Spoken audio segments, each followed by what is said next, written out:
As Andy indicated, he is going to be available over the course of the day. We're going to have a couple of breaks. That'll give you the opportunity to track us down and be able to ask any questions. Jamie, I just wanted to check with you. Do we have anybody waiting to be seated?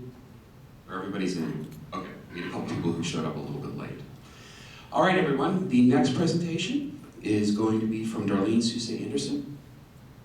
She is going to give us a global overview of the current situation in EHS&T. Darlene is the Vice President of EHS for ChemADVISOR. Darlene?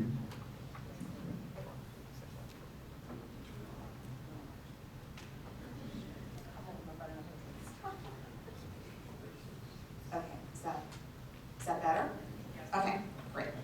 Okay, well, thank you, Nathan, and I'll join the others in saying that we very much appreciate everybody coming out on this next to the last day in February. How many days to spring, right, at this point? But I have about 30 minutes to go over the world, so to speak. So we'll do our best, and then we'll have the opportunity to have a break. So I want to just start off by saying, you know, we all have the same objective here. Everybody's here because in some way, shape, or form, you are interested in compliance with chemical regulations. So we all have the same objective. We want to sell our products, we want to sell them in any market, and we want to make sure we sell them within the boundaries of all regulatory requirements.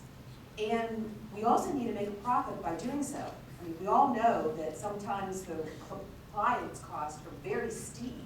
So yes, you can sell the product, but if you're not going to make any money doing that, I don't think the business managers would let that go on very long. So we always have to keep that in mind as well. So as we're trying to go forward on this pathway of compliance, and many times it's a very rocky road, potholes, dead ends, cul-de-sacs, you name it. It's never an easy road to get to compliance. What is in all of our minds is always to minimize any adverse business impacts along the way. And what we mean by that is we want to avoid any supply chain disruption. In other words, if products are intended for a market, you don't want them stocked at customs, where they could actually be turned away or significantly delayed to the point where it's of no value to your customer who purchased that product. So you want to avoid delayed or lost sales, and that, of course, always leads to unhappy customers. And everybody needs customers in order to stay in business. Companies also want to avoid any penalties or fines that may occur because they've dealt in non-compliance. And that all can turn into negative publicity for any company, and every company certainly wants to avoid that. So as we kind of start down this road, we have that in the back of our mind. We also have a series of questions that we want to make sure that we know the answers to before we can kind of focus on what it is we're interested in. So the first thing is, well, you know your product. So is your product intended for the industrial market? Is it intended for the consumer market, professional user, or maybe all of the above? Or it depends on the time of year. I mean, there's all kinds of things that relate to the market. Also, what are you? Do you manufacture the product for yourself, for your own label? Do you manufacture it for another company's label? Are you a toll manufacturer? Are you a distributor? Do you import product? Do you export product? And again, maybe you do all of the above. Also, what country are you either manufacturing in or your destination country? There's about 200 or so sovereign states throughout the globe, and an assorted number of areas, some of which are in dispute. And an even more shocking figure is if you count all that up and look at what is termed the living languages, there's about 7,000 of them. So that's a very, very big number to keep track of. As I mentioned before, you have to be concerned about the country. So you need to be concerned about the country you're actually producing in, because you're going to have regulatory compliance requirements for that particular facility. Are there national or federal requirements? Are there state or are there even local requirements for that facility? If you are going to export from that country, there are certain to be requirements for how you can legally export the product. Also have to be concerned about the country that you're sending that product to, your destination country. What are their import requirements? And who is actually responsible for compliance? Is it you as the manufacturer? Is it your broker? Is it the importer of record? Is it your customer? All of those things need to be answered. And of course, if you're shipping to a country where English is not one of the official languages, then you have to be concerned about ensuring that your product's documentation is all in order in the proper language. Then you got to get your product there. You have to go from point A to point B, so it has to be transported. So it can only be transported by ground, if that's possible, by air, water, over an ocean, or over a river, or by rail. So if your product is going to be classified as hazardous, you need to pay attention to all of those different modes of transport and how to do that correctly. And the applicable regulations. There's lots of them out there. So we're going to start kind of at the top, at the treaty level, in conventions and initiatives. There's those to consider: national, federal, state, provincial, and territory, even local requirements. And then we also need to be aware of, is there any industry practices out there that may have been published as a code of practice or as a standard, or if there's a lot of them out there that are just considered unwritten best practices. So you have to be aware of all of those when you're moving forward. Also, you want to consider level of compliance. Do you want to be 100% compliant 100% of the time? And certainly that's everybody's wish and desire, but that's very, very hard to achieve, and almost nobody can do that. 100% compliance 100% of the time. Then if you can't do that, do you just kind of squeak by with the minimum compliance? Or where most of us end up really somewhere in the middle, where we try to follow best practices. We try to achieve 100% compliance, but sometimes that can be very difficult. Okay, so I basically just outlined lots of different questions to ask. And the colored choices are deliberate here. So the ones that are remaining black are the ones that you, as the manufacturer or representative or employee for your company, know. You know what your product lines are. You know where you're manufacturing. You know where you're selling. You know whether you're a toll manufacturer or not. And you know what your company's culture is in terms of the level of compliance that you need to achieve. So what we can talk next about are some of the things that may be not very familiar to you, or may be very familiar. We'll talk somewhat about languages. We'll talk about applicable regulations. We'll talk about shipment methods. Okay, so let's start off with applicable regulations. I mentioned before, kind of at the very top level is something called international treaties and initiatives. And the reason we need to pay attention to those is if the country that you're either manufacturing in or your destination country have agreed, have ratified these international conventions or recommendations, then that means that they either will or already have done so, taken the requirements as spelled out in these international treaties and developed national legislation around them. So this list is not a complete list, obviously, but it kind of gives you the breadth of scope. So it goes all the way from waste to pesticides to drugs or substances that can be diverted illegally. So kind of narrowing that down a little bit, I mentioned before, there's about 200 or so countries around the globe, and about a third of them have legitimate, complete, or not necessarily complete, they have rather robust regulatory requirements in existence. And that goes all the way from the federal and national level all the way down to the local level. So those are the ones we really kind of want to focus on. So again, narrowing that down a bit to chemical management. As I said, kind of in my world, I kind of divide up the chemical regulations in two camps, those that affect the facility where you're manufacturing and those that affect the product. So if you're concerned about the facility requirements, you of course need to be aware, is there any permits required? Do you have any storage limitations? Who do you have to notify? What training do you need for your employees in order for them to be in a safe environment? Is there medical surveillance needed? And I threw some dots in there because it's et cetera, et cetera, et cetera. So if you're concerned about compliance at your facility, lots of different things you need to be concerned about, emissions to air, ground, and water, et cetera. We're talking about the product. Well, the product, I kind of divide that up into those that are considered chemical control. Can I legally even sell this product? Do I need to be concerned about inventories? Do I need to be concerned about notification, reporting, registration? So once I kind of clear those hurdles, then do I have any documents that I need, such as safety data sheets or labels? So I throw that under the ChemADVISOR communication. And then again, if your product is going to be regulated for transport, I have to consider my mode of transport and its classification. Okay, so let's start off with just a brief view of chemical control. So there's about 12 countries up there with inventories in place.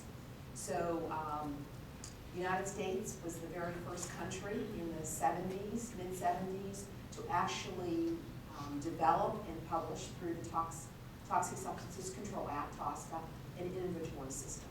So from then, other countries followed suit, of course, with their own spin on things. None of this is harmonized. Just because a chemical is on one country's inventory doesn't assure that it's going to be on another country's inventory. You always have to check. I did include Mexico up there. Mexico did publish an inventory a couple of Decembers ago, but at this point it's very unclear as to whether or not there's any regulatory requirements actually associated with that published inventory. So I should probably put that one with a question mark. But the other countries do have specific requirements associated with that inventory. And a little bit later on, Nathan will be kind of comparing and contrasting European Union with the United States as far as the chemical control differences. Then kind of the next level of things you need to pay attention to are what about all those countries that have a more extensive chemical management program in place. And the one that everybody always points to is the European Union's REACH regulation. And then you have variations of that around the globe. And I neglected to put Japan in this list, but Japan REACH, K-REACH, Turkey REACH, China REACH. Malaysia, it's not REACH-like, so to speak, but they do have a register for EHS substances, but it is at this point considered voluntary. And I think all of us have been in this business long enough to know that voluntary is a start, but that's probably not where it's going to end up. Voluntary will probably at some point turn into mandatory, so we just don't know when that's going to happen. Okay. So I wanted to just show you kind of what's ahead in terms of what are some significant deadlines that are in our immediate future regarding chemical control. So just in this year, towards the end of December, the registration provisions for Taiwan are expected to come into force. Everybody's heard a lot recently about K-REACH, Korea REACH, and there was just some information that was finalized in December. And January 1st, 2015 is when those requirements are going to begin to enter into force. Middle of 2015, deadline for notification of the C&L inventory for Turkey. And of course, the European REACH, the phase 3 substances registration deadline. So that kind of is a little bit of an overview about what are the deadlines kind of ahead for us for chemical control. So let's move on and spend a couple minutes with hazard communication. And of course, hazard communication, really, we're talking about GHS, the Globally Harmonized System. So this first column is titled Implemented. And what that means is these countries have issued regulations and at least all of the initial deadlines have passed.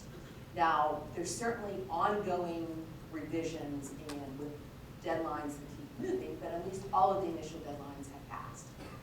That middle column are countries which have issued final regulations, but not all deadlines have passed. And you can see that's kind of the biggest one on this table.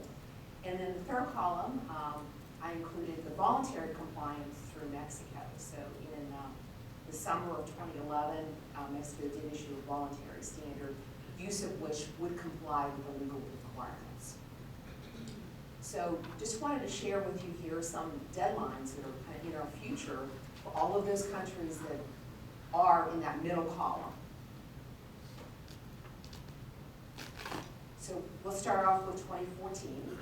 So just around the corner, Vietnam's deadline for substances for their GHS implementation will be effective, or it'll be available to be enforced, rather. A little bit towards the later part of 2014, the recently published Chinese standards for endpoints for their GHS implementation. They have been revised to bring them up to revision 4 in the Purple Book, so that becomes effective November this year. And at the end of December, all of the phase 3 substances that Taiwan published last year, you will need to be in compliance with all those. I did put 2014 with a big question mark for Canada. We know that Canada intends to publish a Hazardous Products Act, which will be Health Canada's way to implement GHS. We have been expecting proposed regulations now for a while, so our kind of hope and guess at this point is that will happen sometime in 2014, but don't really know when that'll happen.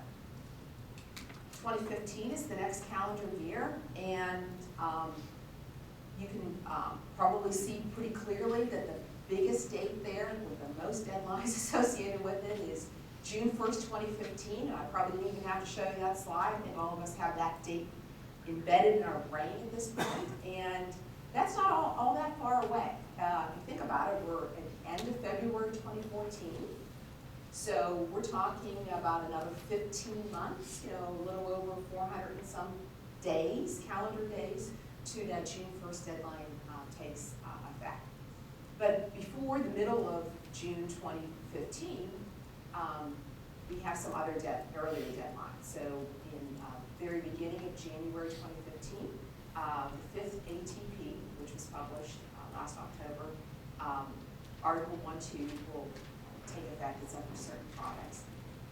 A sorted number of other requirements, including the end date for temporary extensions, such as the June 30th, 2015 for Korea.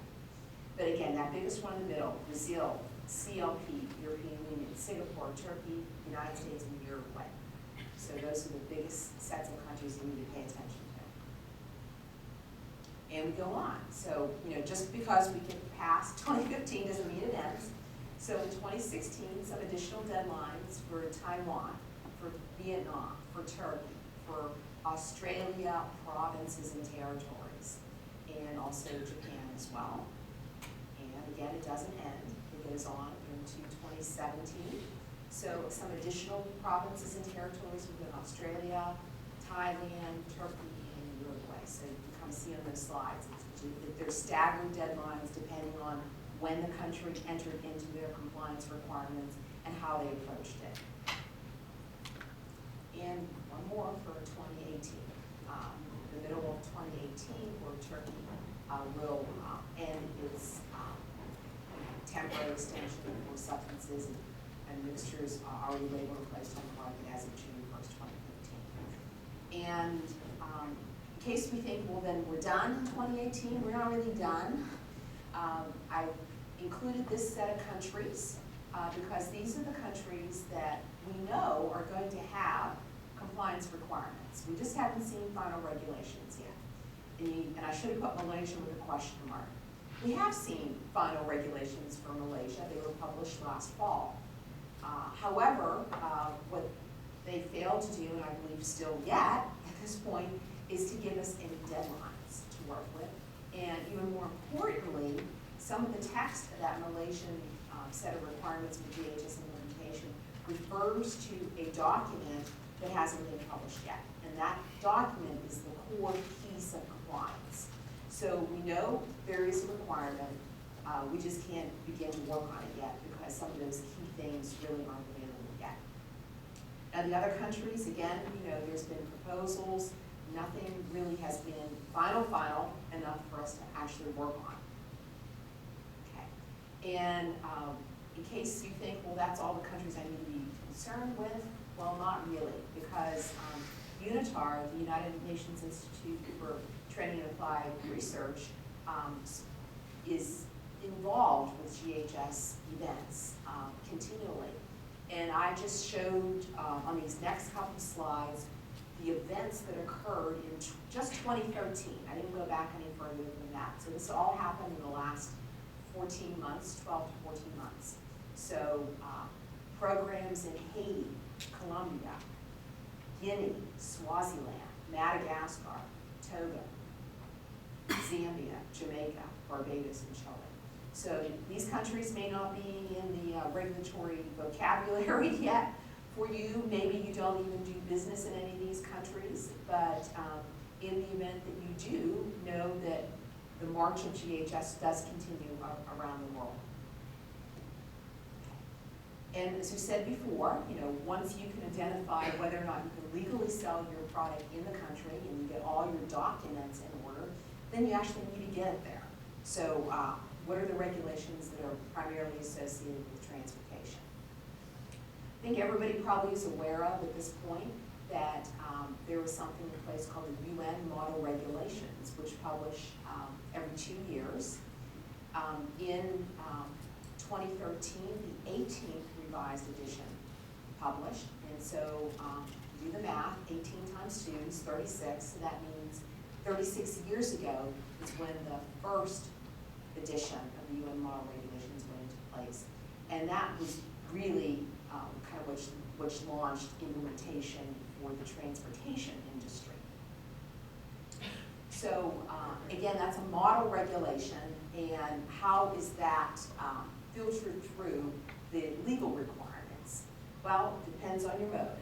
So IMDG would be maritime, water, ICAO is air, ADR, RID, ADM, so the European versions of the legal requirements for transportation.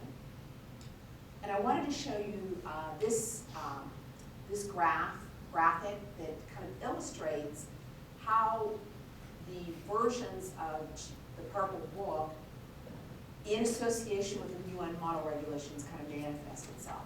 So this comes from the UNECE website, and it's just a screenshot of kind of where the 17th version of the UN model regulation is. So it's kind of in alignment with revision 4 of the Purple Book, and how it's manifested through the legal requirements are kind of shown in that bottom row through the IMDG code, ICAO, TI, technical instructions, and RID, ADR, ADM.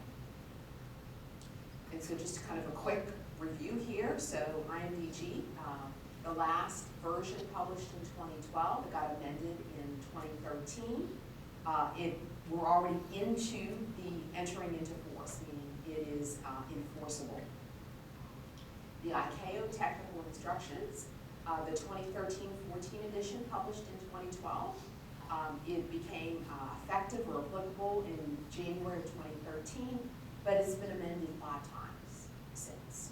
So it's just not once and done. You kind of have to keep up if any versions have been updated. RID, ADR, ADN, the 2013 edition published in 2012, and it became effective at the beginning of 2013.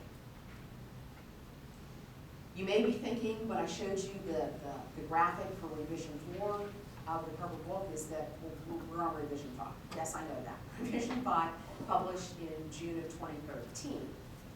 So how does that interact with the 18th model regulation? Well, it's revision 5 really conforms with the 18th model, UN model regulations, and then kind of showing the legal entities below that, IMDG, ICAO, RID, ADR, ADN. So this is what we have to look forward to as we go forward here in the transportation area for 2015, 2016. So kind of not done yet, so kind of what's ahead here, what's on the horizon. Now, I just wanted to share with you a handful of documents or regulations that we have been made aware of, as well as probably all of you, that what's going to be published kind of this coming year that we really need to pay attention to. Well, California's DTSC product safety guidance was expected in January. You didn't see that quite yet. The REACH evaluation report for 2013, it actually just got published yesterday. And in that report, there's extensive discussion about quality associated with registration dossiers. So if you haven't seen it yet, you probably want to take a look at that document. And we very likely are going to be writing an article on that, summarizing it for our ChemADVISOR blog. We do expect sometime in February, we only have a day left, for the Russian chemical safety regulations to be adopted. The deadlines for that always keep being pushed back, so don't hold me to any of these deadlines. The OECD and national academies are expected to issue a report at some point in time on alternative assessment methods to select safer chemicals. The draft or proposed version of the Indian National Chemical Policy was just published in the last month. We expect a final version of that, at least that's what they're saying in May, but I'm not holding my breath for that. And the conflict mineral provisions there's some issues with interpretation, and we expect those to be resolved by May 2014. And then we expect updated power performance and guidance somewhere towards the end of 2014. So this is just a handful of things that we kind of that will impact, if you have responsibilities in any of these areas, will impact what we do in our jobs. And we, as these become available, we tend to write about newsworthy articles like this, either through the ChemADVISOR, which is kind of now transformed into the ChemADVISOR blog. So after all that, as depressing as it may sound, deadlines in all those countries, do we just go home now? Or do we just say, well, is it really possible to achieve compliance? And of course the answer is yes, we can achieve compliance despite all of the numerous complex regulations out there. So how do we do that? Well, the first thing is to understand your product line, and you are in the best position to do that. You understand your products, you understand where they're going, you understand your company's culture. Where we can help you is helping you identify the regulatory requirements that may impact the ability to sell those products anywhere you want. And not only can we help you identify it, we can help you analyze them so determine how it really impacts and the best way to achieve compliance with that by developing a plan, and then of course, execution. And when you get all the way down to execution, that always seems the easiest step here. Some of the ones in the middle may be just a little more difficult. So that kind of draws my overview to a close here. But what we're going to be doing starting after the break, which will just start in a couple minutes, is trying to understand better what those regulatory requirements are, specifically for global product registration. And Nathan will be in charge of leading us through that. GHS considerations this afternoon from Jennifer Mahoney, and well, there'll be a panel discussion later this morning with 4 of us. But putting the hazard communication puzzle together, we'll leave that small task to Jennifer Mahoney. Applying the knowledge, speaking the language, Janet Neal will share with us all of our concerns and possible solutions for translations. And then Dennis will close the day, Dennis Diley, with kind of putting it all together, kind of wrapping up everything for today. So at this point, we are ready for morning break, but I don't know if you wanted questions at this point, or do we just hold that and